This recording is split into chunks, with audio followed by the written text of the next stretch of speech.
E aqui tem uma carta do Paulo Antônio do Nascimento, né, perguntando o que eu acho. Ele me manda aqui um artigo de um médico brasileiro que diz que a AIDS não tem origem num vírus.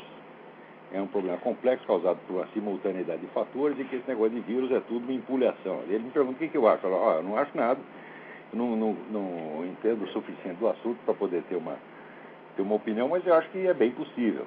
O que a gente tem a observar é que hoje em dia essas questões médicas elas não são discutidas mais seriamente. Quer dizer, já tem, logo no começo, o establishment médico, frequentemente sob instrução da ONU, e da indústria farmacêutica internacional, já toma posição dogmática no início, e a partir daí quem quer que conteste aquilo já é boicotado, marginalizado, em suma, tapam a boca do sujeito. É bem possível que isso aconteça aqui com esse médico. Quer dizer, a teoria viral da AIDS já está aí estabelecida como uma sabedoria convencional. Agora é difícil contestar isso aí. É isso. Você veja, mas mesmo coisas muito mais, de uma amplitude muito maior, né, como, por exemplo, essa coisa dessa campanha antitabagística ou campanha abortista, etc., também não se admite discussão séria. Quer dizer, a ideia que as pessoas têm de que a ciência, né, é feita na base da aferição objetiva dos dados, da discussão racional, confrontação racional das hipóteses, é um conceito totalmente idealístico que já não vigora mais. Quer dizer, hoje em dia isso é tudo decidido assim, assembleia de ongueiros, né? E uma vez que eles decretaram a sentença que interesse ao establishment globalista, não se pode mais discutir nada. Por exemplo, aqui nos Estados Unidos, o pessoal alardeia o tempo todo que morrem 400 mil fumantes por ano. Então, com base nisso, fazem uma campanha antitabagística medonha. Né? Tem cidade aqui que proíbe o fumo até na rua.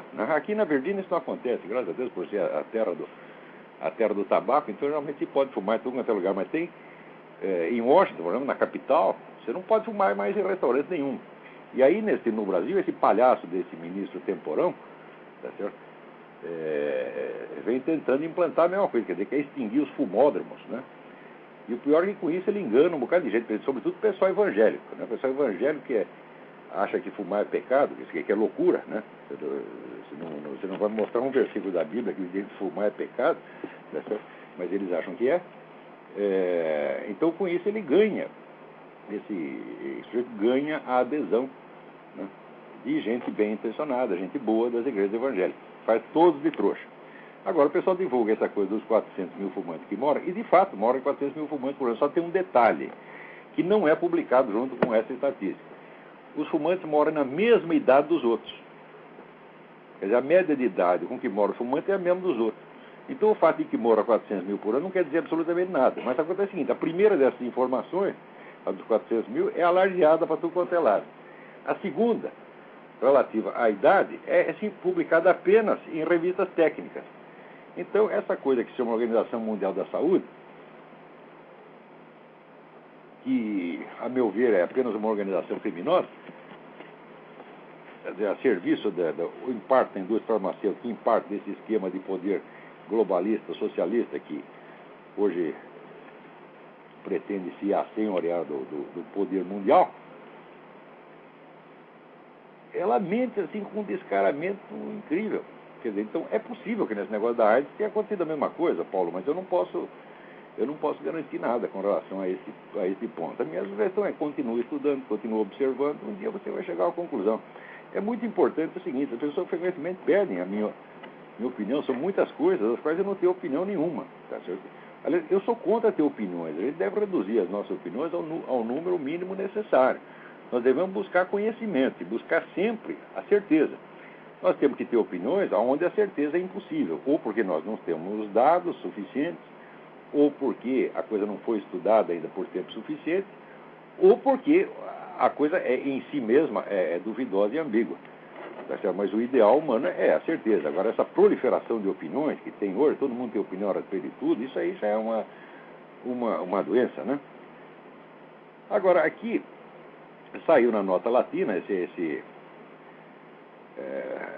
uma notícia sobre este padre, ex-capelão da Polícia Militar, Polícia de Buenos Aires, padre Christian von Wernig, né, que foi condenado agora, tá certo, por ter sido capelão da polícia no tempo da ditadura. Bom, a acusação que fizeram ao sujeito é o seguinte, que ele ouvia as confissões dos presos políticos e em seguida ia delatar para a polícia, né? As únicas testemunhas disso foram as próprias supostas vítimas, né? E, evidentemente, ninguém requer mais nada. O comunista falou, está falado. Assim como no Brasil, para dar indenização para o cara, é só ele se apresentar lá e dizer, ó, fui torturado, fui prejudicado, fui perseguido. Aparecem outros três que estão dizendo a mesma coisa, e um testemunha para o outro testemunha para o outro, e todo mundo embolsa o dinheiro. Então, ou para embolsar dinheiro, ou para condenar os inimigos, o procedimento é sempre o mesmo, é só a palavra deles que vale. Agora, cá entre nós, vocês acreditam que esses comunistas se confessavam para o capelão da Polícia Militar de Buenos Aires? Ora, porra! Se o padre de fato fez isso, ele ouviu a confissão e delatou, então o padre seria um verdadeiro porco, tá certo? Isso não seria um crime, mas seria um pecado inominável. Porque o segredo da confissão é uma coisa básica do sacerdócio. Se o padre fizesse isso, então ele merecia ser condenado, não à prisão, tá certo? Mas às penalidades espirituais correspondentes, iria para o inferno, tá certo? Mas eu, sinceramente, não acredito nessa história. Onde já se viu, né? Pode ter algum comunista que é meio metido a cristão. Então ele vai fazer o quê? Ele vai pegar um padre católico, entre aspas, comunista que será lá, um Leonardo Boff, o Frei Beto, e vai confessar para o Frei Beto, no máximo. Agora, que ele vai se confessar para o capelão da polícia que o prendeu? Ah, vai pra puta que pariu. Não é possível uma coisa dessa. Ainda tem quem acredite nisso. Ai. Haja saco, né? Muito bem. Aqui o Brian McKenna. Brian McKenna me pergunta aqui. Prezado Olavo, continuo frequentador assíduo do seu site, gostando mais e observando sempre que a realidade não torna a fornecer mais provas da acuidade da sua análise. Queria saber se pudesse você me passar a fonte, uma citação que você fez na coluna do Diário do Comércio em 9 de abril de 2007. Esta frase do Fernando Henrique Cardoso: não existe direita no Brasil no sentido clássico do conceito. O pensamento conservador filia-se a uma tradição ocidental que estabelece como pilares da ordem a família, a propriedade e os costumes. O nosso conservadorismo não é nada disso. Ele tem a ver com clientelismo, patrimonialismo, uso indevido dos recursos do Estado. E assim vai. Eu tenho esta fonte, eu não tenho aqui de cabeça agora. Eu vou ter que lhe passar por e-mail. Não vai ser possível responder isso nesse programa, mas que eu tenho isso, eu tenho. Depois eu tenho aqui o e-mail do Brian. O Brian aqui é um responsável pelo setor de estudos brasileiros na Universidade de Georgetown. Está sempre interessado, acompanhando o que acontece no nosso país. Então, Brian, eu vou te mandar essa informação assim que eu puder, por e-mail. Aqui, o poeta Silvério Duque me pergunta, pedir um comentário. É que sempre tive a curiosidade de saber suas posições sobre a filosofia de Kierkegaard e dos existencialistas cristãos do século XX. E aproveitando, gostaria que você comentasse também a respeito de Teilhard de Chardin. São pessoas que não são muito comentadas nas nossas universidades, quanto mais aqui na UEFS. O que é o UEFS? É Universidade... não sei. UEFS, não sei que universidade é. O Brasil tem tantas, então não me interessa. Muito bem, com relação a Kierkegaard, eu acho que o Kierkegaard é o sujeito que pegou o calcanhar de Aquiles de Hegel, tá certo?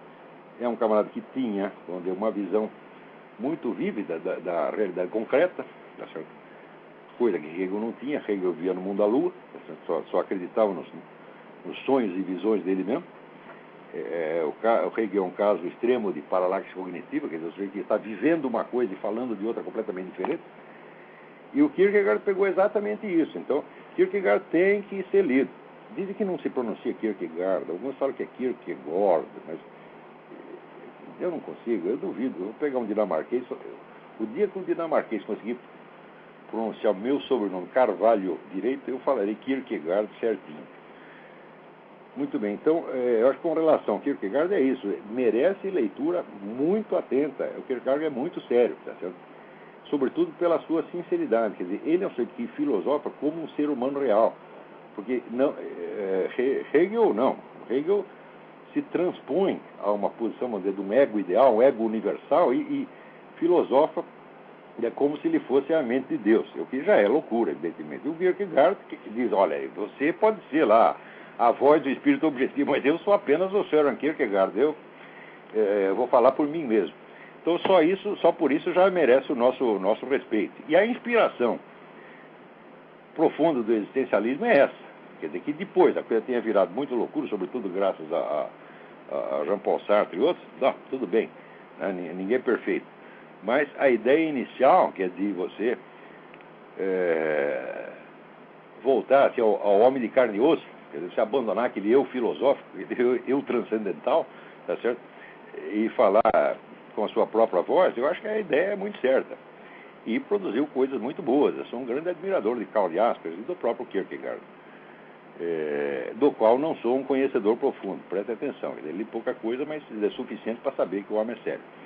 Quanto ao Teilhard de Chardin, o Teilhard de Chardin é uma espécie, vamos dizer, de Hegel da paleontologia, quer dizer, o sujeito construiu um sistema universal baseado na ideia de que a evolução animal começa lá numa ameba e vai terminar, né, produzindo uma espécie de Cristo cósmico. Teilhard de Chardin era completamente doido, presta atenção, completamente maluco. Ademais, a carreira científica dele, a única descoberta científica do padre Teilhard de Chardin, assim, como pesquisador de campo, foi o famoso homem de Piltdown. Né? Acontece que o homem de Piltdown era uma fraude. E a fraude foi preparada, uma espécie de cama de gato que fizeram para ele. Isso aí foi o Sir Arthur Conan Doyle, que era anti-evolucionista. Ele resolveu pregar uma peça nos evolucionistas. Então pegou uma caveira de macaco, limou, passou lá um pouco de ácido, não sei o quê, maquiou a caveira do macaco e enterrou num lugar chamado Piltdown. Né? Daí o padre Teilhard de Chardin foi lá, esburacou, achou a caveira do homem de Piltdown e fez carreira científica baseada nisso. Só que dali a uns anos um cartório de Londres abriu lá a declaração que tinha sido registrada lá pelo Sir Arthur, contando que ele tinha aprontado a fraude. Isso é a totalidade da obra científica do padre Teilhard de Chardin. O resto é tudo especulação. Né? E eu recomendo para vocês que leiam o livro sobre Teilhard de Chardin do Wolfgang Schmidt. Wolfgang Schmidt é um grande físico americano, autor de 4 livros de filosofia científica, entre os quais um sobre o padre Teilhard de Chardin, que chama-se Teilhard de Chardin and the New Religion. Leiam, não percam. Na verdade, não percam uma linha do que Wolfgang Schmidt escreve. É precioso, precioso, precioso. Wolfgang Schmidt. Apesar não, olha, presta atenção, Wolfgang é o nome alemão, mas o sobrenome é Schmidt, não é Schmidt alemão, é Schmidt americano. Tá bom? Então vamos lá. Aqui, ainda o Silvério Duque. É um ano ruim para a poesia brasileira. Perdemos o Tolentino, que também era amigo meu, e neste sábado Alberto da Cunha Melo. Alberto da Cunha Melo morreu? O que é isso? Eu não sabia, isso é novidade para mim. Então acabou a poesia brasileira. Acabou porque tem mais alguns, mas esses dois aqui eram como se fosse Dante e Petrarca. Esses dois eram a nossa poesia. Muito bem. Como se estivesse sobrando. Vamos lá. Agora, olha aqui que coisa maravilhosa, né? O Hugo Chávez diz que se o Evo Morales for deposto pela oposição, ele invadirá a Bolívia. Tá certo? Enquanto isso, na mesma semana, o presidente da Bolívia, Evo Morales, né, faz uma declaração aqui: viva a Coca, morram os Yankees. Agora vocês ajuntam, né, uma informação com a outra e vejam se não é certo o apelido que se deu a essa aliança, que é o Mercopó. Né? É o Mercopó. Então isso aí é a proteção mútua de comunistas e narcotraficantes, que no fundo é tudo a mesma coisa. No Brasil também é o mesmo negócio. né? Quer dizer, no Brasil, esses 50 mil brasileiros que estão morrendo todo ano, isso aí, pelo menos metade disso é por causa do narcotráfico, e o narcotráfico é as Farc. Enquanto isso, o governo continua protegendo o pessoal das Farc e, de vez em quando, vai lá prende algum traficantezinho de segunda, terceira ordem, tá certo? Para mostrar serviço, quando você vai ver onde é que é um concorrente da Farc. Então, tá aí, olha a situação criada, né? Você dá espaço para esses desgraçados, eles vão crescendo, crescendo, crescendo, daqui a pouco começa a falar grosso. Tipo esse seu Hugo Chávez. Agora, eu não acredito nessa valentia do Hugo Chávez, não. Eu já pedi para me emprestar o Hugo Chávez por 5 minutos, ninguém me empresta. Eu queria que me empresta o Hugo Chávez, me empresta o Lula, 5 minutos, trancado na minha sala. Tá certo? Vamos ver a valentia desses caras.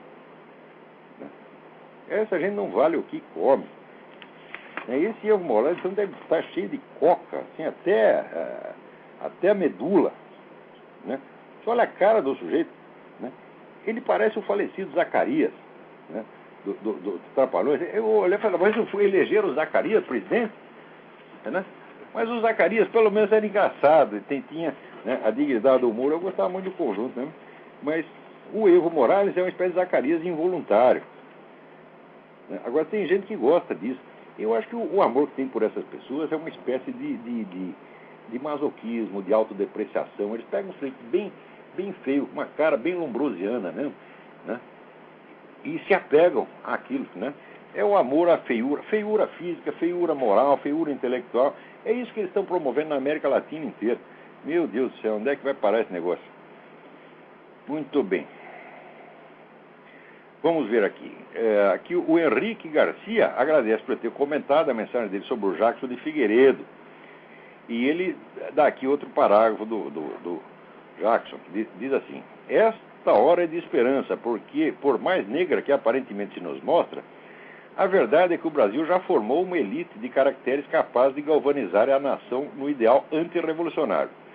Uma convicção que julgo jamais será em mim abalada é que coube ao governo de Epitácio Pessoa a revelação ao país desse escola de capacidades políticas, não só por temperamento opostas ao pernosticismo liberal e internacional, como sumamente contrárias à revolução.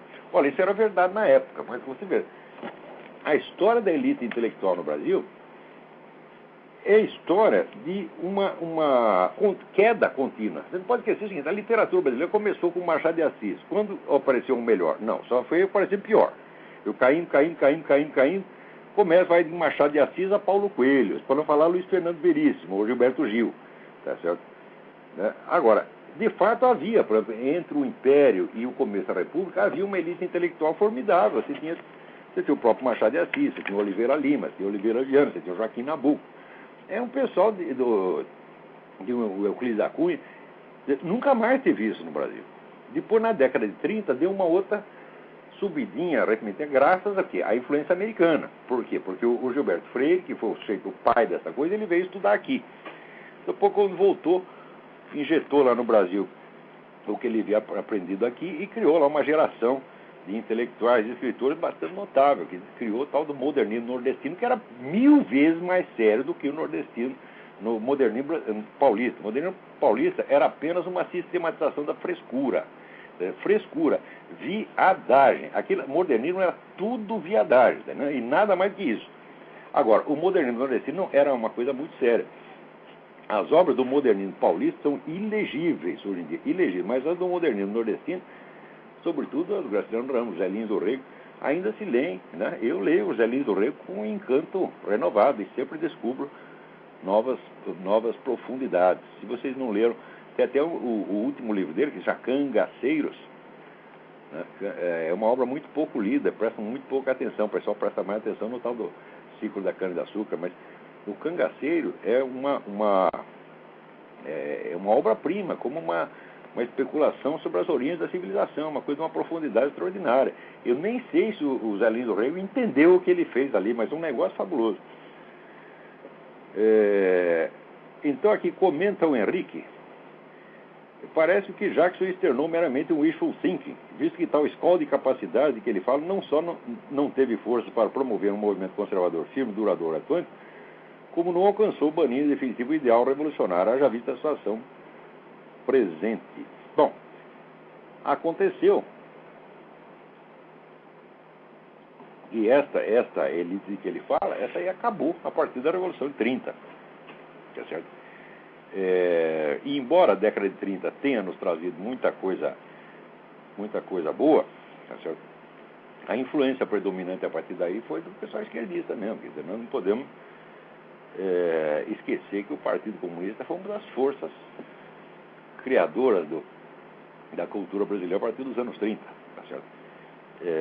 Então, a partir daí, a coisa foi tomando a direção atual. Tem alguém aí na linha? Vamos ver. Aqui é o Daniel, de São Paulo. Alô? Quem é? Boa noite, Olavo. Aqui é o Daniel, de São Paulo. Daniel, tudo bem? Tudo bem. Fale bem alto, se puder. Eu tinha 2 perguntas para você. Queria que você comentasse aí do Prêmio Nobel de Paz aí do Al Gore. Mas que merda, né? Você vê, esse prêmio foi muito bem lembrado, porque é o seguinte, este prêmio veio na mesma semana em que a justiça inglesa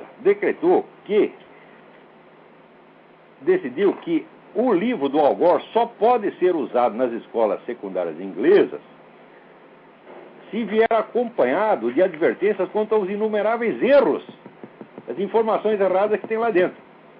Quer dizer, esse livro é uma empulhação do começo até o fim. E justamente por isso é que a Academia Sueca, tá certo? Lhe deu o prêmio. A Academia Sueca vem ficando cada vez mais sem vergonha a cada ano que passa, tá certo? Eu não sei o que aconteceu lá dentro, mas eu sei que de uns 20 ou 30 anos para cá, esse negócio foi ficando cada vez mais comunista, mas puxa saco de tudo o que não presta, tá certo? De mais que o Prêmio Nobel já não significa mais nada. O Prêmio Nobel significa só conceito, é um picaretão de fama mundial. Agora, aqui o jornal Financial Times diz que este prêmio pode mudar totalmente o panorama da eleição norte-americana, porque até aqui parece que o candidato predileto dos democratas é a Hillary Clinton. Mas o neguinho chega aí armado de prêmio Nobel, ele é capaz de dar uma rasteira nela e sair ele candidato.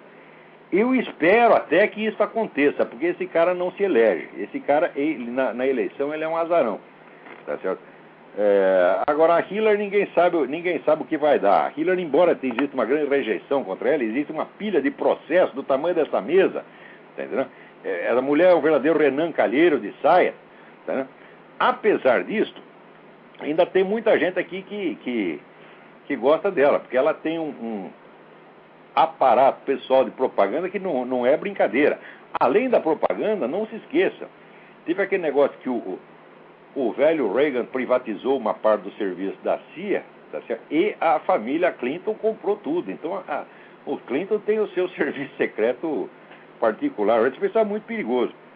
Agora, o Gore também é perigoso. O Gore, não se esqueça, a carreira do Albert Gore pai e Albert Gore filho, tá certo?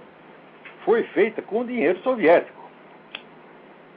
Todo mundo sabe, quem financiava os dois era Armand Hammer. E Armand Hammer, que era o homem da Occidental Petroleum, da qual o Gore é um dos grandes acionistas hoje, é o sujeito lá, amigo de Lenin, tá certo? Que mais tarde se descobriu que não era só um capitalista que fazia negócio da União Soviética. Não, ele era um dos dirigentes do esquema financeiro, tá certo? Do Comintern. E esta grana fez a carreira do Albert Gore, tá certo? Agora, aí no Brasil, o pessoal é tão burro. Eles pensam que o brasileiro acredita o seguinte: nos Estados Unidos não tem esquerda, tá certo? Eles acreditam que aqui não tem esquerda. Eu digo, mas a esquerda americana é a mais poderosa do mundo. A esquerda brasileira é feita pela esquerda americana. E o pessoal aí não sabe, é todo mundo idiota. Mas é uma coisa impressionante. Então, quando a gente fala aqui que o Gore trabalha para a esquerda, o Clinton trabalhar para a China, o pessoal ria. O brasileiro ri. O brasileiro ri daquele não sabe. Como é que pode ser tão idiota assim? Quanto mais ignorante, mais certeza o neguinho tem, tá certo? E mais ele ri daquilo que ele não sabe, daquilo que ele não compreende. Essa semana apareceu até aquele tal de Celso Lungaretti, né? Dizendo que o que eu estou escrevendo do Foro de São Paulo, que eu escrevi com o Foro de São Paulo, os partidos do Foro de São Paulo dominam vários países da América Latina. Ele disse que isso é uma ficção conspiratória. Eu digo, meu filho, mas quem diz isso não é eu, primeiro lugar, são os partidos, né? E não há nem o que discutir isso aí, é só você ler as atas do Foro de São Paulo, acompanhar. De repente aparece o Celso Lungaretti dizendo que é ficção conspiratória, né? Ele também coloca lá, aliás, coloca o site do Mídia Sem Máscara entre os sites que são financiados por partidos políticos. Agora, ora que porra, ele diz que é financiado por partido político, mas não diz qual partido. Então como é que nós vamos buscar grana, ô Celso Lungaretti? Você faz só me diga qual é o partido e quem é o responsável para a gente poder buscar o tal do financiamento. Tá certo? Agora, você não precisa disso pelo seguinte, você é da geração editorial, é o dono da geração editorial, você publica livro comunista e o governo compra um montão desses livros. Então você já está subsidiado pelos próximos 30 anos e acho que todo mundo é subsidiado que nem você. Agora, vocês querem saber quem é Celso Lungaretti? Celso Lungaretti foi um sujeito que passou para a história universal como prefeito de Pariquera-Açu, São Paulo. Né? Pariquera-Açu é uma cidade de 3 habitantes. Ele tinha o Celso Lungaretti, a mãe dele e o pai dele. Tá certo? E ele era prefeito dessa coisa, né? Sem desdouro para Pariquera-Açu, que é uma cidade muito simpática. Né? E ele, no tempo da ditadura, ele era da esquerda. E ele mostrou a sua lealdade à esquerda, tá certo? Indo para a televisão delatar todos os companheiros de guerrilha dele. Agora ele dizia, eu não sou mais comunista. Naquela época era comunista. Para provar que ele era um comunista sério, ele foi lá e delatou todos os comunistas. Agora ele diz que é democrata. Para provar que ele é democrata, o que ele faz? Ele pede que a justiça feche todos os sites conservadores. Quer dizer, o nego é assim, é isso que eu chamo de interesse de caráter. O sujeito era filha da puta para a esquerda, hoje é filha da puta para a direita. Quer dizer, ele é filha da puta por inteiro. Eu não sei como é que um nego desse tem a coragem de abrir a boca. E não sei como é que eu consigo distinguir quando ele fala e quando ele peida, porque é a mesma coisa. Olavo. Oi. Para encerrar aí, já vou desligar na sequência. Eu tava olhando o site lá do Instituto Mises. Eu queria que você comentasse um pouco da busca da verdade em ciências sociais, em economia, né? Para você pudesse falar um pouquinho disso aí, do conceito de verdade objetiva, se é possível, de que forma é viável. Tá joia? Bom, vou desligando aí, tá? Um abraço, hein? Só 2 minutos, é passando para várias horas. Mas tem até uma apostila minha, que é Problemas de Método nas Ciências Humanas, que eu devo divulgar em breve, que fala exatamente disso, quer dizer, o problema da busca da verdade nas ciências sociais. Olha, a busca da verdade, em primeiro lugar, depende de você acreditar que a verdade existe. Em segundo lugar, depende de você acreditar que você pode conhecê-la de algum modo. Em terceiro lugar, depende de você entender que a sua mente, tá certo? Ela, embora seja naturalmente inclinada à verdade, todos os seres humanos são inclinados à verdade, a mente tem um pequeno problema. Até recentemente saiu uma pesquisa, vou publicar no Washington Post, várias pesquisas de psicólogos que mostram que as pessoas preferem antes acreditar numa mentira que combine com os esquemas de raciocínio habituais dela do que numa verdade que contraria esse esquema. Para mim isso não tem novidade nenhuma, né? Porque já estava ali se você leu a Bíblia, você vai ver que já no começo, né? Chega lá, a serpente passa uma boa conversa em Eva passa uma boa conversa em Adão, e aí começa a merda toda, entendeu? Então, isso aí, de acreditar mais na mentira, porque na verdade está mais antigo que andar para frente. Isso não quer dizer que as pessoas queiram a mentira, tá certo? Quer dizer que elas querem a verdade, mas elas querem mais do que a verdade, elas querem a segurança. E esse é o problema, tá certo? A segurança implica o famoso espírito comunitário, quer dizer, você ter o apoio dos seus iguais, o apoio dos seus pares. Quando você entra num esquema desse, tá certo? Então aí é duro, porque você não vai querer contrariar todos os seus colegas, tá certo? Diz que a ciência implica, né, o espírito de busca independente da verdade, mas é claro que isso não acontece, tá certo? Né? Então, eu acho que embora tenha havido grandes cientistas sociais que buscaram a verdade, eu acho que Max Weber, por exemplo, buscou a verdade. Eu acho que ele buscou tão intensamente que chegou até a ter crise nervosa, tá entendendo? Ele teve um negócio de uma paralisia nervosa, ficou 5 anos sentado numa cadeira olhando para a parede, tá entendendo? Né? Tão atormentado que ele ficava com as coisas dele. Está na cara que a pesquisa que ele fez sobre economia e religião, que ele nunca chegou a conclusão nenhuma. Eu acho que ele, de certo modo, é um herói da ciência social, porque fez uma pesquisa imensa, não chegou a conclusão nenhuma, e estourou o próprio sistema nervoso de tanto fazer força. Né? E olha, esse é um dos melhores cientistas sociais. O que a gente tira dali de fato, é uma conclusão nenhuma, não tem. Não dá para concluir nada. Mas, embora tenha havido vários cientistas sociais notáveis, eu acho que o legado das ciências sociais é enormemente pobre. Porque o poder que sobre as ciências sociais tem o discurso ideológico é monstruoso. Se o pessoal aceita Karl Marx como cientista social, quando nós sabemos que o negro era mentiroso compulsivo, tá certo? Quando sabemos, quer dizer, que o cara falsificou, por exemplo, as famosas estatísticas, as famosas Blue Books, que era do Parlamento Britânico, que era a fonte principal dele, se você acompanhar pelas estatísticas do Blue Books, a situação da classe operária na Inglaterra estava melhorando. Como ele queria provar que estava piorando, ele usou os Blue Books de 30 anos antes e mudou a data. Então o negócio charlata completo.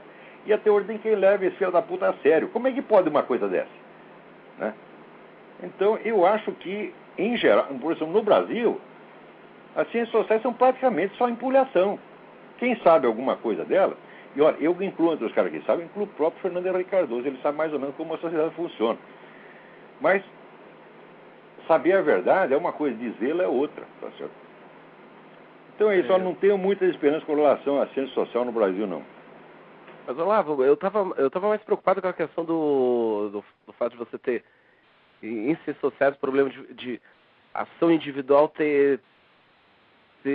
corresponder a um reflexo no coletivo que pode ser totalmente diferente, né? Aquela coisa cada um fazendo uma coisa, no coletivo pode dar em outro resultado, falar da composição, esse tipo de coisa. Qualquer coisa que o indivíduo humano faça pode cair dentro da máquina de trituração mental coletiva e virar outra coisa completamente diferente. Eu mesmo vejo as minhas palavras, quantas vezes elas se transformam em outra coisa. Depois de publicadas, elas viram outra coisa. Eu digo uma coisa, o sujeito transforma em outra completamente diferente. Isso pode acontecer. Ninguém tem o controle, tá certo, sobre o curso das coisas na sociedade. Mas, pensando bem, eu acho que a ação do indivíduo ela é muito mais poderosa do que normalmente se imagina.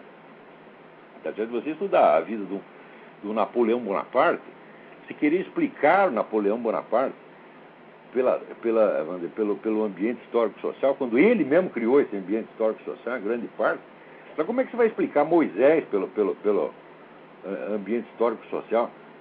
Quer dizer, tem indivíduos que às vezes incorporam em si uma força histórica, até uma força cósmica e divina, tá vendo? E muda o curso das coisas. Agora, note bem, veja a diferença entre Moisés, por exemplo, e um Karl Marx. Moisés conversou com Deus 5 minutos, baixou umas ordens, e os judeus estão obedecendo aquilo faz 5.000 anos exatamente do jeito que ele disse que era para fazer. Presta atenção. Né? Karl Marx disse que ia fazer uma revolução para libertar o proletariado, fez essa merda que fez na União Soviética, continua fazendo merda atrás do mundo, agora, a merda de toda parte, tá certo? E ainda dizem que o cara é um grande cientista social e que ele entendeu o processo histórico. Entendeu coisa nenhuma. Olha, poder significa você dizer o que vai fazer e fazer exatamente do jeito que disse e dar o resultado que você disse. Tá certo? Agora, você fazer uma agitação, fazer um forrobodó dos diabos e dar tudo ao contrário, isso não é poder nenhum, isso é apenas agitação. Você vê o Hitler. O nego chega lá e diz, aqui vamos fazer um Reich que vai durar 1000 anos. Durou 12 e só deu merda. Você chama isso de poder? Não, isso não é poder. Isso é o caos, tá certo? A força do caos. Esses homens não dirigem o processo histórico, eles não têm esse poder, eles têm o poder de arrastar multidões para o erro e a desgraça. Porque note bem, a verdade objetiva, ela existe, mas você não pode descobrir a verdade pela opinião da maioria. A verdade se revela não no que as pessoas dizem, mas no que lhes acontece no fim das coisas, no fim das contas. Você está entendendo? Porque se todo mundo apostar que 2 mais 2 dá 5, vai continuar dando 4. E o resultado é que, no fim, todo mundo vai ficar com o saldo em vermelho. Agora, às vezes, a verdade é rejeitada pela maioria, rejeitada, ridicularizada, etc. Não tem importância, no fim das contas, ela vai ganhar. Ela ganhar não quer dizer que a maioria vai aceitá-la. Quer dizer que a maioria vai se ferrar porque negou a verdade. É isso que acontece. Isso que aconteceu na Alemanha. Não votaram naquele filho da puta, deu no que deu. Você está entendendo? Eu contei a história de um amigo meu, cujo pai era um judeu, e disse, olha, se elegerem aquele sujeito, eu vou embora da Alemanha. Todo mundo riu dele. Ele foi para o Brasil, tá certo? O pessoal da família dele morreram todos, foram todos para o campo de concentração, só sobrou ele. Então, não ligue para a opinião das pessoas, e ligue para os fatos, o curso real dos fatos. A influência que as pessoas têm, quer dizer, o número de pessoas que as ouvem, que aceitam o que elas dizem, não quer dizer nada, isso não é poder real. Tá certo? O poder real vem de Deus e passa pela estrutura da realidade. A palavra de Deus aparece na estrutura da realidade, meu filho. Não é na opinião pública. Tá certo? Olha, você vê a história da França. Não fizeram a revolução. Foi na França que inventaram a tal, tá certo, da opinião pública. Tá certo? A opinião pública é uma prostituta. Tá, você com um pouco de dinheiro, um pouco de lisonja, faz ela pensar o que você quiser. Agora, não importando o que ela pense, o curso dos fatos vai para determinar, vai para onde tem que ir, de acordo com a estrutura da realidade. Então, a França, desde a Revolução, a França era o país mais poderoso da Europa, talvez mais poderoso do mundo. Tá certo? Desde então, começou a cair, virou uma potência segunda classe, tá certo? E hoje é o quê? É empregadinha de árabe, tá certo? Esse é o curso da história, tá certo? Tal como prescrito pela estrutura da realidade, não pelos doutrinários da Revolução Francesa. Então não adianta nada o francês falar de boca cheia, tá certo? La grandeur, etc., porque não tem grandeur nenhuma, aquilo lá tá uma miséria, tá uma merda. Ó, tem peraí, eu quero ter um negócio aqui que eu preciso ler. Antes de atender qualquer um, eu tenho que dar uma notícia para vocês. Nunca tem notícia boa, agora tem uma, porra. Olha aqui, o mestrado em filosofia da Universidade Federal de Pernambuco acabou, foi extinto, foi descredenciado pela CAPES. Parabéns, CAPES, até que você fez alguma coisa que preste. Porque é o seguinte, né? Um dos motivos foi aquele famoso vestibular, tá certo? Na qual, aí, o sujeito para ser aprovado precisava xingar várias pessoas, entre os quais eu. Entre os malvados, está lá, a lista dos bonzinhos, Leonardo Boff, e os malvados é o Olavo de Carvalho. Se você acha que o Olavo de Carvalho não é malvado, você não passa no exame. Agora, os caras fazem uma merda dessa e quer ter um mestrado lá dentro. Esse reitor Amaro Lins, tu é uma besta quadrada, rapaz, tu não pode ser nem professor primário. Tu tem que ser varredor de rua, tu tem que ser frentista de posto de gasolina, se tiver capacidade para tanto, tá certo? Então, olha, a CAPES, eu falei tão mal da CAPES, mas a CAPES foi lá e falou, não, isso aqui não pode, isso aqui é esculhambação. Inclusive, veja, lá nesse mesmo vestibular, dava quem é o autor de Grande Sertão Veredas. Sabe o que tinha que responder para passar no exame? Graciliano Ramos. Como é que pode um treco desse, meu Deus do céu? Tá certo? Agora, aí, no Brasil, tem um negro que é chefe de departamento e escreve Getúlio com LH, que é o doutor Emir Sader. Eu já disse, o doutor Emir Sader é uma besta quadrada, é um inepto, é um cara que só vive de mentira, de bobagem, de propaganda comunista vagabunda, tá certo? E é lá chefe de departamento. Então, é isso que... Olha, o mal do Brasil é o pseudo-intelectual. Aí tem mais pseudo-intelectual subsidiado do que em qualquer país do mundo. Isso é pouca vergonha. Vocês querem acabar com a pouca vergonha dos políticos? Mas peraí, quem cria isso, quem cria a situação são os intelectuais. A longo prazo, eles determinam a cultura. Eles escolhem os livros que você vai ler, eles escolhem os livros que tem na biblioteca das faculdades, escolhem até os livros que tem no seminário. Você quer... Olha, eu, por exemplo, a minha biblioteca é, em grande parte, feita de livros que eu comprei em sebo que tinham sido refugados pelas bibliotecas dos seminários. Os grandes livros da doutrina católica, da filosofia católica, nos anos 60, 70, foi tudo refugado pela biblioteca do seminário para encher de Leonardo Boff e do Padre Gutierrez, esses vagabundos da teologia da libertação. Tá certo? Então, o que eu ia lá no sebo e comprava aqueles livros. Tá certo? Então, é assim que os camaradas determinam o curso das coisas. Eles vão lá e selecionam os livros que pode ler e que não pode ler. Por exemplo, agora tem uma parada no Brasil, o Lucas Mafalda está criando um Instituto Aristoi. A ideia dele é editar pelo menos 1000 livros, que são pensamento conservador no mundo, que no Brasil é totalmente desconhecido. Graças ao fato de ser desconhecido, então esse vagabundo, esse Emir Sader, pode vender aquela empulhação do dicionário crítico do pensamento da direita, onde você procurando lá, né, feito por 106 autores, todos subsidiados pelo governo, tá certo? E quando você procura lá, não tem um pensador de direita lá dentro. Não tem o Russell Kirk, não tem o Roger Scruton, não tem ninguém. Ninguém. Então, não tem ninguém por quê? Porque esses vagabundos não conhecem e não querem que os outros conheçam. Tá certo? Então, olha, por isso que eu digo, aqui tem uma menina perguntando, fala, será que você não exagerou? Né? Espera aí, deixa eu ver se eu acho aqui o nome dela. Será que você não exagerou ao dizer que a educação brasileira é crime organizado? Não exagerei, não. Não exagerei, não. Agora, o crime organizado, pelo menos de vez em quando, ele faz uma festinha no Moro. Tá certo? E dá comida lá para os pobres. Agora, a educação brasileira só tira. A educação brasileira é pior que o crime organizado. Primeiro, porque ela criou o crime organizado. Antes de haver o problema da criminalidade no Brasil, houve uma cultura inteira, tá certo? De embelezamento do crime. Ora, o ser humano, para ele fazer alguma coisa, antes de ele fazer, ele tem que pensar. Tudo que existe na realidade passou pela cabeça do negro, tá entendendo?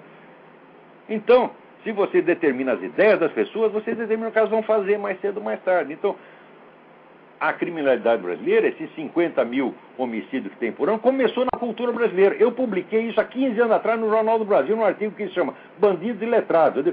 Cada escritor, cineasta, um amigo meu chamado de cineasta, tá certo? Pessoal de teatro, são todos culpados desse sangueira que está correndo no Brasil hoje, porra. Agora vocês levam a sério essa gente, porra. Meu Deus do céu. Então, é isso aí. Parabéns à CAPES. Fechou e tem que fechar mesmo. Vamos lá, quem está na linha? Alô, Olavo. Oi. Marcelo de São Paulo, tudo bem, Olavo? Oi, Marcelo, tudo bem? Tudo firme. Olha, queria ouvir de você algumas palavras sobre... Fale mais alto, grite. Ok. Gostaria de ouvir de você, Olavo, alguma palavra sobre uma parte intrigante do seu livro, muito profunda, do Jardim das Aflições, onde você fala da sabedoria infusa, não é? Que seria uma sabedoria própria do homem, natural ali do homem, onde ele pode chegar à realidade. Você começa falando disso para depois fazer uma crítica ao materialismo que sucedeu a toda a filosofia medieval e a antiga, principalmente, a grega, e dizendo que todos os esquemas matemáticos, então, se voltaram para explicar a realidade e a ciência, menos a realidade e mais a ciência até. Eu como médico, homem que preciso da ciência, né, a gente se fundamenta em algumas ciências para trabalhar, etc. e tal, achei intrigante tudo isso e gostaria de ouvir alguma palavra sua sobre isso. Olha, hoje em dia o pessoal tem uma visão muito idealizada do que seja a ciência moderna, tá certo? E até atribui às ciências a função de decretar o que é a realidade, separar a realidade da fantasia. Então, olha, em primeiro lugar, precisa saber que nenhuma ciência estuda a realidade, nenhuma ciência pode estudar a realidade concreta, tá certo? A ciência estuda aspectos abstrativos que em si mesmos não existem, tá certo? E a mera possibilidade de você poder coerir o resultado de uma ciência com outra é um problema que transcende a capacidade de qualquer ciência. Por exemplo, como é que você vai juntar, digamos, por exemplo, os fatores fisioquímicos e antropológicos para um problema das drogas? Então, não tem uma ciência que estude isso. Eles fazem hoje um negócio que se chama interdisciplina, que significa juntar um monte de especialistas, cada um de uma ciência, e costurar o resultado às pressas. Não existe critério para isso. A ciência só estuda aspectos abstrativos, e se você juntar todos esses aspectos abstrativos, você não compõe uma realidade concreta. Tá certo? Então, eu digo, a autoridade da ciência com relação à realidade é nula. Nula. A ciência só tem autoridade com relação a aspectos hipotéticos da realidade. Tá certo? Agora, quando o pessoal alega, mas e a tecnologia, como é que você explica? Então, olha, quem acha que tecnologia depende da ciência é um maluco, não entende como funciona a tecnologia. A tecnologia é o contrário da ciência. A ciência recorta um aspecto da realidade e busca os princípios constitutivos desse aspecto. Mas ela recorta a realidade de acordo com os princípios hipotéticos que ela espera encontrar. E geralmente acaba encontrando os mesmos princípios. Então, em grande parte, a atividade científica é uma atividade mais ou menos tautológica, feita só para conferir coisa que você já sabia antes. Agora, a técnica não. A técnica tem que usar meios heterogêneos, vamos dizer, coeridos em vista de um fim. Entre esses vários meios, não existe nenhuma explicação científica comum. Por exemplo, se você para fazer um computador, pegar só 3 elementos do computador, você precisa, por um lugar, um elemento matemático que chama código binário. Em segundo lugar, você precisa de um treco chamado eletricidade. Em terceiro lugar, você precisa da química dos plásticos para fazer o computador. Existe algum princípio científico comum que explica essas 3 coisas? Um princípio científico que seja a raiz do código binário, da eletricidade e da química? É claro que não. Então, quer dizer, o raciocínio da técnica é o contrário da ciência. Quer dizer, a ciência busca a coerência que só é possível dentro de um campo abstrativamente recortado. A técnica, ao contrário, ela coere no mundo concreto, tá certo? Fatores que não têm nada a ver com o outro para a produção racional de um resultado. Então, isso quer dizer que mais a ciência deve à técnica do que a técnica deve à ciência. Tá certo? Agora, a ciência moderna, em grande parte, é um fetiche. Tá certo? E a história da ciência é feita de mitos que só enganam idiotas. Tá certo? Por exemplo, você acreditar que antigamente os caras viviam na ilusão porque achavam que a Terra era o centro do universo, e daí veio Galileu e provou que o Sol está no centro. O Sol não está no centro de merda nenhuma. E o sistema geocêntrico é tão bom quanto o sistema heliocêntrico. É apenas uma questão de medida. Mas acontece o seguinte, como Galileu e outros acreditavam em antigos cultos solares, os caras eram esotéricos, místicos, malucos, tá dizendo? Então acharam que o Sol era o centro do cosmos. Presta atenção, porque eles não disseram que o Sol era apenas o centro do seu próprio sistema. Não, era o centro do mundo, o centro do universo. Então criaram uma espécie de culto solar. Então, olha, o cara da igreja que examinou o negócio, que foi São Roberto Bellarmino, São Roberto Bellarmino falou, olha, se você disser que é o Sol o centro de um sistema, até pode ser, mas dizer que é o centro do universo é maluquice. Hoje sabe que o quê? São Roberto Bellarmino estava certo e Galileu estava errado. No entanto, Galileu entra para a história como o único que descobriu a realidade e estourou a ilusão dos outros. Mas a ilusão era dele. Então, o número de elementos místicos, mágicos, esotéricos que está escondido na história da ciência, e outro dia mesmo deu aqui uma aula sobre Newton, mostrando que Newton era mais macumbeiro do que qualquer outra coisa, tá certo? Isso é uma grandeza. E isso não se ensina. Então se cria o quê? Se cria um fetiche para criar uma espécie de autoridade sacerdotal da ciência, para depois poder impor ao mundo essas empulhações tipo Al Gore. Né? Então, é por isso que a autoridade da ciência está indo para as picas, porque está sendo vendido tão barato. Tá certo? Outro dia até a Lancet que era tida como uma revista médica, né, mais honesta do mundo, etc. Até a Lancet está aceitando grana, tá certo? Para publicar artigo que favorece certos interesses da indústria farmacêutica. Até a Lancet já entrou na putaria. Ó, eu sei disso, eu fui editor de revista médica há muitos anos, eu sei como é essa sem vergonhice. Né? Então, olha, a autoridade da ciência é zero. Tá certo? O cientista que se comporte, tá entendendo? Que ele trata de respeitar a realidade, tá certo? Em vez de tentar, vamos dizer, ficar se arrogando uma autoridade que não tem absolutamente. Olavo, o médico ele poderia ser visto então como o quê? Eu digo, o médico, por exemplo, como um técnico, então, na verdade. Claro, mas é claro, a medicina é uma técnica. Ele vem trazendo das ciências particulares ali. É uma técnica. Aí sim ele pode juntar. Na medicina você tem que usar alguns elementos que são de proveniência científica, outros que são de proveniência meramente empírica, para fazê-los convergir para um resultado. Por exemplo, ninguém sabe por que a aspirina cura dor de cabeça. Mas se precisar usar aspirina, você vai usar. Sim. Então você vai juntar os elementos científicos e não científicos para a produção racional de um resultado. Essa é a técnica. Então, quase tudo que o pessoal gaba como sendo grandes realizações da ciência não é, isso é pura tecnologia. Certo. E é tão burro hoje que confunde uma coisa com a outra. Agora, quando se trata de ver a realidade mesmo, você fala de uma sabedoria infusa, quer dizer, algo que está superior, num limite superior. Aí já é outro assunto. Uma coisa metafísica. De acordo com a doutrina da igreja, sim, o Espírito Santo, ele dá uma dupla assistência à inteligência humana. Uma é a sustentação habitual que ele dá à inteligência humana. A inteligência humana é em si mesma um milagre. Quer dizer, como é que o ser humano pode ter noções, qual é a noção de realidade objetiva? Né? Para um animal não existe realidade objetiva, existe apenas a estimulação que chega ao seu corpo. A visão que o animal tem da realidade é totalmente subjetiva e subjetivista. A própria noção de realidade objetiva não é biologicamente explicável. Tá certo? Então, isso aí já é um exemplo, vamos dizer, de uma assistência, uma forcinha a mais que o Espírito Santo dá para a inteligência humana em geral, para o seu funcionamento natural. Agora, de vez em quando, ele dá alguma coisa a mais. Tá certo? E pode dar também uma sabedoria infusa. O que é sabedoria infusa? O nego saber coisas que foi Deus que contou para ele, sem que ele nem tivesse ideia daquilo. Isso acontece mesmo. Pessoas que sabem, como diz, aquilo que não poderiam saber. Entendeu? Que fica, vamos dizer, entre a investigação, o esforço de investigação e o resultado, você tem uma coisa desproporcional. E às vezes a sabedoria é tão grande que transcende. Você vê, pega a obra inteira de São Tomás de Aquino, que é uma coisa maravilhosa. Então, no fim, ele ficou sabendo certas coisas que eram assim tão importantes, tão vastas, que ele não conseguia mais explicar. Então falou, olha, ele escrevia até onde dava, o resto não dá, é pior. O resto é que é mais importante. Tá certo? Isso acontece, isso é a sabedoria infusa. Agora, que existe também é a empulhação, a falsificação de sabedoria infusa. Tá certo? O nosso presidente, por exemplo, ele acha que ele tem sabedoria infusa. Tá certo? Ele acha que o Espírito Santo fala com ele. Não é Espírito Santo, é Espírito de porco. Ele está confundindo. Tá certo?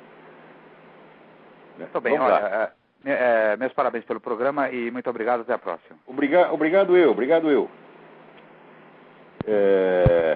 Vamos lá, aqui o Gustavo Silva, peraí, ele me pergunta que eu comente alguma coisa. Se a Bíblia que eu sigo, eu sigo na base do protestante, porque a Bíblia é a palavra de Deus, ponto final. Claro que a Bíblia é a palavra de Deus e ponto final. Porém, eu acho uma estupidez dos meus amigos protestantes acharem que a tradição passada de boca em boca desde do Cristo para os seus apóstolos não vale nada. Tá certo? Quer dizer, chega aí uma besta quadrada, que nem esse bispo Macedo, lê a Bíblia, e porque lê a Bíblia ele acha que entendeu. Fala, olha, meu filho, pera lá. Ele acha que sabe tudo só porque leu a Bíblia. E que ele, então, é a voz de Deus. Olha, quer saber, ô bispo? Vai a merda. Agora, dentro da igreja, os caras estão lendo a Bíblia há 2000 anos. Tá certo? E houve sábios imensos que você tinha a obrigação de respeitar. Você está entendendo? Você tinha, né, que ler o próprio São Tomás de Aquino, Santo Ambrósio, tá certo? E assim por diante. E você tinha que ver a tradição católica antes de você poder cagar em cima do que você desconhece. Tá certo? Agora, o nego lê a Bíblia, acha que entende tudo, e depois fica com a cabeça confusa, e chega o diabo, assopra uma coisa na orelha dele, tá certo? E ele acredita. O diabo no caso chegou o PT chegou o bispo. Tem que passar esse negócio de aborto. E agora o bispo virou abortista. Tá certo? Tu não tem vergonha, rapaz? Quer dizer, ele diz, olha, veja o seguinte, ele diz, você acha, por exemplo, que, né, Deus dá a vida ao filho de um estupro? Eu digo sim. Ele acha isso absurdo. O meu Deus não. Seu Deus é nada. Seu Deus é um vácuo que você mesmo inventou, ô Macedo. Você não entende merda nenhuma disto. Tu é um embrulhão. Quer dizer, antes de você enganar os outros, você se enganou a si mesmo. Sempre acreditei na tua sinceridade. E olhem bem, continua acreditando. Eu acho que você é sinceramente um jumento. Tá entendendo?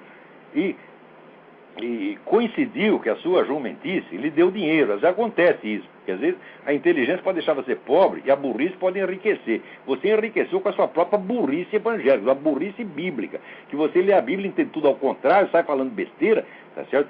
E as pessoas dão dinheiro para você. Em parte porque fica com dó de você, porque você fala com aquela vozinha chorosa. Todo mundo fica com dó de você, tinha esse dinheiro. Agora, eu não. Você tá entendendo? Eu falo grosso, falo duro. O pessoal fica com medo e não gosta de mim. Agora você começa a querer ser o nhenhenhê, tá certo? Né? E você sabe que é tudo encenação, né? Então, fica com essa frescura aí e conseguiu arrastar um monte de idiota atrás de você. Agora, eu vou lhe dizer o seguinte. Deus é o Senhor da vida. E Deus não pergunta ao bispo Macedo a quem é para ele dar a vida ou não. De um estupro, meu filho, pode nascer um santo. E de um casamento regular, casamento cristão, pode nascer uma besta quadrada como você. Um charlatão, vagabundo, mentiroso como você. Tá certo? Agora, vem você selecionar qual é a vida que Deus dá e qual não dá? O que é isso, porra? Tu sabe que tu tá mentindo. Você sabe que tá falsificando. Você sabe que Deus é o Senhor da vida. E que Deus não escolhe a qualidade dos pais. Você está entendendo? Você sabe perfeitamente disso. Você está trabalhando pro diabo. E você vem lançando desafio. Eu te desafio. Você não fala em nome de Deus coisa nenhuma. Você sabe que você foi comprado. Foi comprado pelo Satanás. Vamos lá. Epa, acabou. Acabou o nosso tempo. Lamento muito, eu queria ler para vocês aqui umas citações maravilhosas que o Dr. Emir Sader selecionou do Che Guevara. Tá certo? Mas não vai dar tempo. Não vai dar tempo. Fica para a semana que vem. Muito obrigado a todos e até a semana que vem.